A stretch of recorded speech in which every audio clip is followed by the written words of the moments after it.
My mother went to prison for 5 years for strong-arm robbery.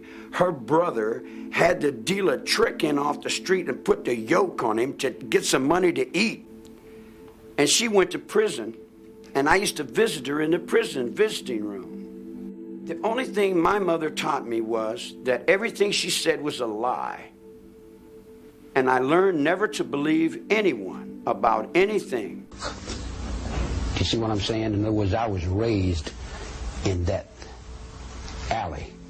That alley is where I live. I live in the street. I live where it's rough, and it's tough, and it's hard. Nobody gave me nothing. Everything I got, I had to bite for it and scratch for it. So it's the same principle when it comes down to surviving. If me and you are on the street, you're the strong one. You're the one with the power. I take second seat with you. I say, look here, girl, here's our problem. What are we going to do about it? Now, if you got to give up a little something on the side to do what, there ain't no jealousy in me. What you do is your affair, but we're hungry here, moms. You dig what I'm saying? So the broad went out and she made a few dollars.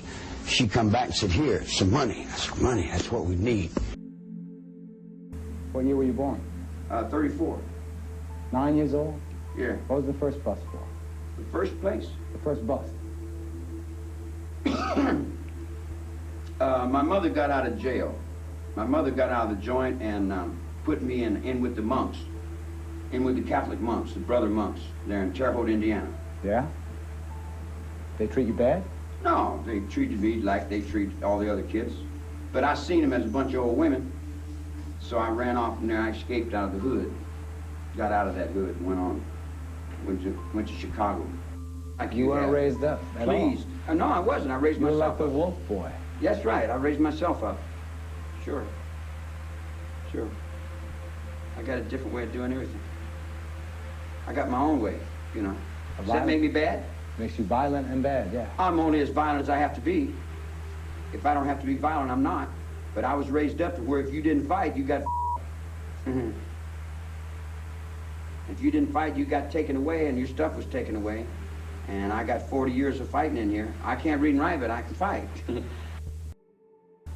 If I was guilty of something, and after all the pressure they put on me, and they put that medication on me and all the doctors and drug me up and down the hallways and done everything they could do to kill me, I've had this whole country down on me trying to murder me for all kinds of different, everything they don't understand, what they don't know, what they can't realize. Every little insecurity they got, here they come, bringing it to me. Dig, and I got to carry it on my back. Do you think I would still be here if I was guilty of anything? And look me in the eye. Look me straight away in the eye. Do I look like I'm guilty about anything? You look more guilty than anyone I ever looked in the eye in my life. Really? Yeah, you see what I'm saying? In other words, the guys you're trying to make me into is impossible. What you're doing is you're creating a legend, you're creating a beast, you're creating whatever you are judging yourselves with into the word Manson. And that's not me at all.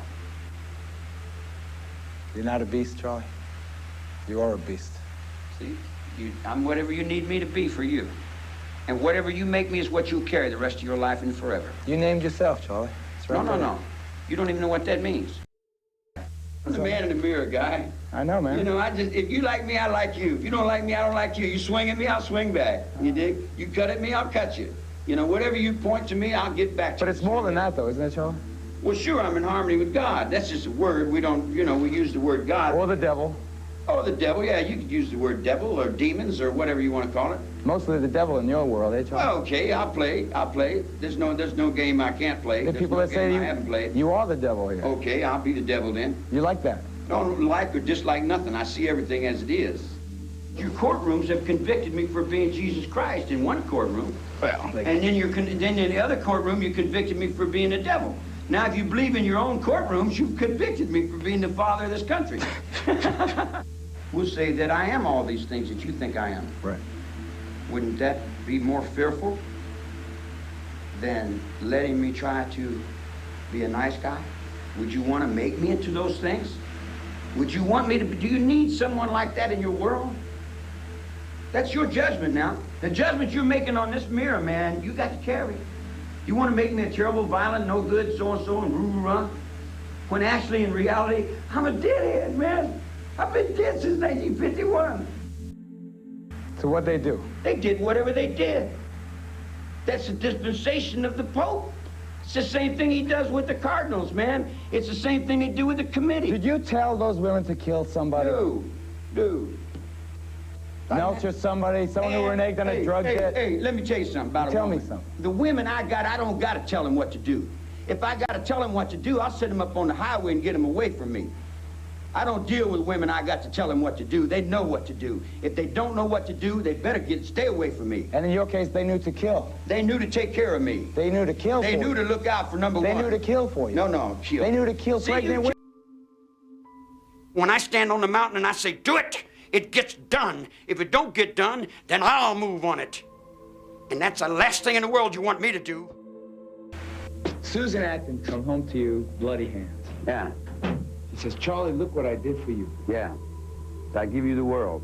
I just killed myself and I give you the world. So, how'd you react? I say, you dumb I already had the world. You just put me back in jail again.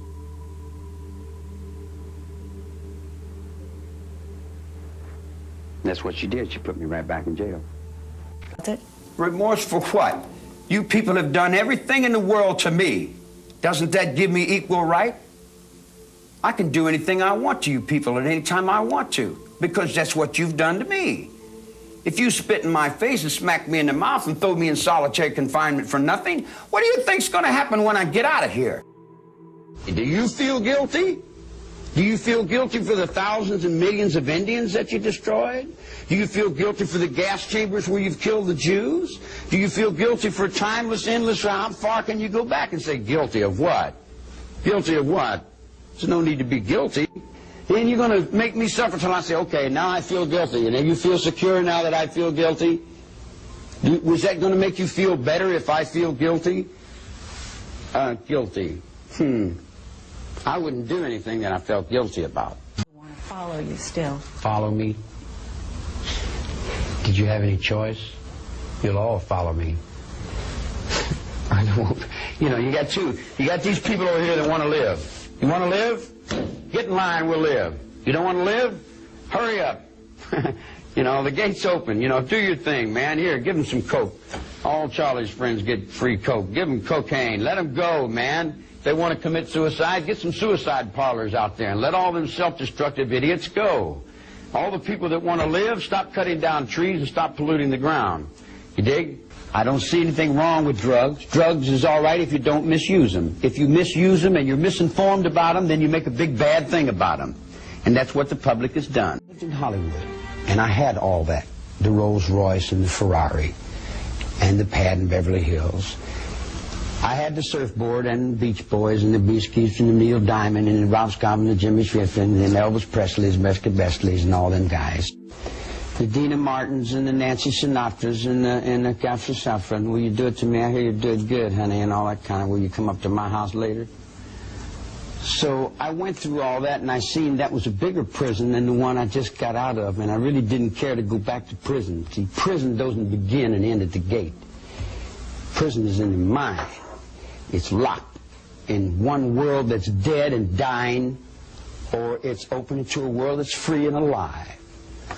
Drugs, LSD, I don't consider a drug. I don't consider peyote a drug. Those are more or less religiously significant awareness, mind-expanding apparatuses that come from the intelligence of the universe. Someone comes to me and says, we're going to kill so-and-so. I tell them, oh, what do you think about that? No, I don't think about it. I'm not mad at him. I don't even know it. They say, well, we're going to get him. I said, well, what do you want me to do? They said, you want to come with us and help us? I said, nope. I'm not breaking no laws this time. I'm not breaking no laws this time. Can't that come into your brain? I did not break the law. Jesus Christ told you that 2,000 years ago. You don't understand me. That's your trouble. Not my fault because you don't understand me. I don't understand you either. But I don't spend my whole life trying to put the blame over on you because my cigarette didn't light or because something didn't work right. What do you want to call me a murderer for? I've never killed anyone. I don't need to kill anyone. I think it. I have it here. I don't need to live in this physical realm. I walk around in the physical realm, and I put on the faces, and I talk, and I play, and it's this big act, man. In the spiritual world is where I live. I exist in places you never even dreamed of. And all you comedians who get up there and tell jokes about Charlie Manson, what would you do if I was in the same room with you? Would you tell jokes about me then? I go in the vision room and all the kids run over, so they won't let me in the vision room because all the kids come over to play, man. And they get up in my lap, and little 5-year-olds get up in my lap, and he'll say, I'm Charlie Manson, give me your money. And he takes their money away from him, and he laughs. He's only 5. But that would make me a bad guy because you would say I was influencing him. But how about him? Is he influencing me? I know more about the economy, more about money, more about the government than any 10 presidents you got. You know, in other words, I've sat in solitary confinement and I watched everything you guys do. And the truth is you're all lying to yourselves. People look at you today, 20 years later, and they still have no idea what you're about. Tell me in a sentence who you are. Nobody. I'm nobody. I'm a tramp, a bum, a hobo. I'm a boxcar and a jug of wine. And a straight razor if you get too close to me.